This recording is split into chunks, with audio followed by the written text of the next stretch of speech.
నమస్తే అందరికీ. యువత కుర్రకారు ఎగరండి, గంతులేయండి, ఈలలేయండి,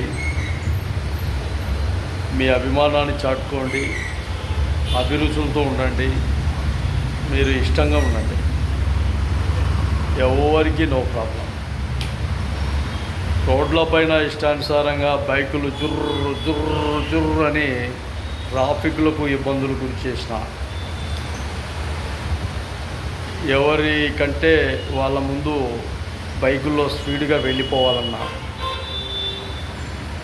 అతిగా బిహేవ్ చేస్తున్నా, బిహేవ్ అంటే మీ పద్ధతులు ఒక క్రమశిక్షణ లేని విధానాలతో మీ మాటలున్నా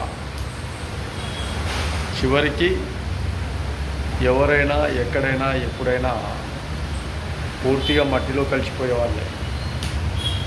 మన ప్రాణం, మన దేహం బాగా ఉండాలంటే మనం చాలా జాగ్రత్తగా క్రమశిక్షణగా ఉండాలి.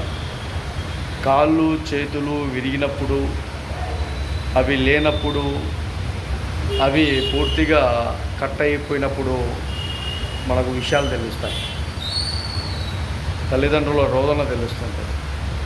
నిన్ను ఎవడు పలకరిస్తాడు, ఎవరు పలకరించడు, అప్పుడు విషయాలు తెలుస్తాయి.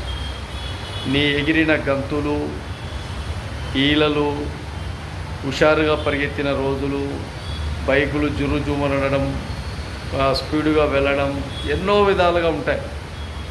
కానీ అవన్నీ ఒక ఖచ్చితంగా ఉన్నప్పుడే ఇవన్నీ పొరపాట్లు జరిగితే చాలా వరకు అందరూ నష్టపోతారు, చాలా వరకు అందరూ బాధపడతారు.